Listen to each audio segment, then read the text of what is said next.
Hello everyone, कैसे हो आप सारे लोग। महिला सुपरवाइज़र के लिए आप इंतज़ार कर रहे थे कब आपका एडमिट कार्ड आने वाला है। तो मैंने बोला था एडमिट कार्ड जो है वो आपको 21 तारीख को यानी कल आ जाएगा, बट कल एडमिट कार्ड तो नहीं आया। बट आप लोगों के लिए एक अपडेट आ गया है कि जो आपका एग्ज़ाम होने वाला था महिला सुपरवाइज़र का 28 तारीख से, वो अब 28 तारीख से नहीं होगा। तो उसमें चेंज कर दिया गया है, उसकी डेट को बढ़ा दिया गया है।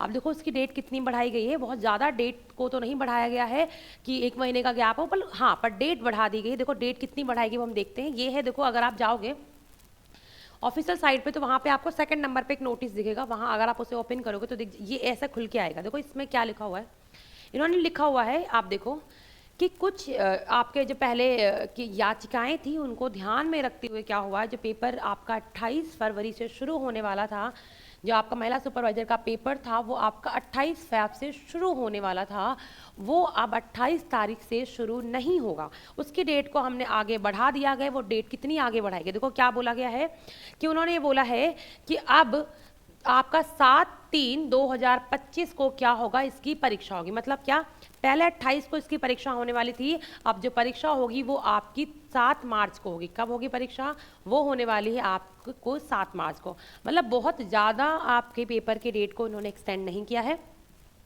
28 थी पहले, अब उन्होंने 7 कर दी, तो आपके पास एक हफ्ते का टाइम और बढ़ गया है। ठीक है, यहाँ पे 28 थी, अब आपके पास 1 घंटे का मतलब एक हफ्ते का टाइम और बढ़ा दिया गया। अब आपका जो पेपर होगा वो अब 7 तारीख से होगा। ठीक है, तो देखो अभी आपको 7 दिन एक्स्ट्रा और मिल रहे हैं, तो उसमें आपको और भी अच्छे से अपनी मेहनत को करना है।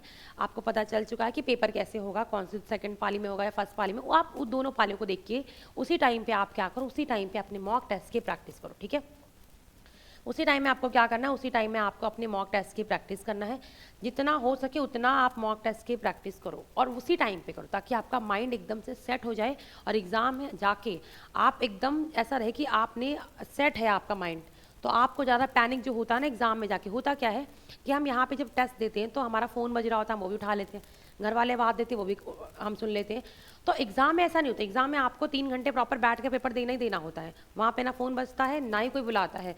तो इसलिए वहाँ पे हमारा दिमाग क्या होता है, थोड़ा सा पैनिक कर जाता है। वो कंडीशन ना हो, सिचुएशन ना हो, तो आपको वो ऐसा ही अपने वहाँ पे करना है ताकि आप पैनिक ना हो। देखो जितना अच्छा टाइम मिल रहा है उतने अच्छे टाइम में, देखो अब तो ये है कि इतने टाइम से पेपर आपका टल रहा था, कब होगा कब होगा कब होगा।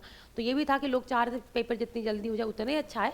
बट ये बात बहुत अच्छी है कि उन्होंने पेपर की डेट को बहुत ज़्यादा बढ़ाया नहीं है, सिर्फ एक हफ्ते बढ़ाया। 28 को होने वाला था पेपर था, अब वही पेपर आपका 7 मार्च को होगा। ठीक है, तो बहुत ज़्यादा लंबा टाइम नहीं है, बहुत लंबा गैप नहीं है कि हाँ पेपर बहुत लंबा टल गया है। पेपर सिर्फ एक हफ्ते का टला है। आपके लिए अच्छी बात है कि आपको एक हफ्ते का टाइम मिल गया है। जितना हो सके उसमें आप क्या करो, इसकी प्रैक्टिस करो। देखो यहाँ पे देखो दोबारा लिखा हुआ है किस लिए पेपर को किया गया है।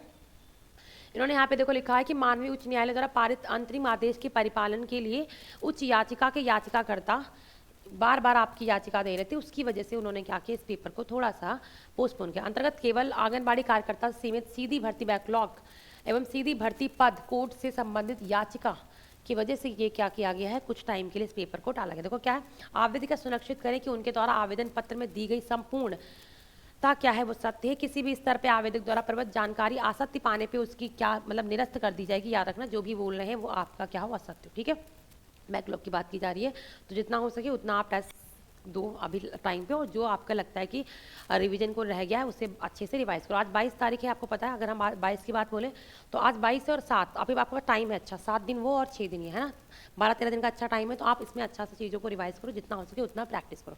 प्रैक्टिस से आप क्या कर सकते हो, रिजल्ट गुरु की एप्लीकेशन को इंस्टॉल कर लो, वहाँ पे आपको बहुत अच्छी प्रैक्टिस सेट मिल जाएंगे, ई बुक भी मिल जाएगी, प्रैक्टिस कर सकते हो वहाँ पे। ठीक है, आप जहाँ से प्रैक्टिस करो। ठीक है, और उसी टाइम पे करो जिस टाइम पे आपका एग्जाम है। चलो ये इन्फॉर्मेशन मुझे आप लोगों को देनी थी। आप लोग अपना बहुत अच्छे से ख्याल रखो और हेल्थ का भी ख्याल रखो, साथ में पढ़ाई भी करते रहो। ठीक है, bye bye, take care and thank you so much.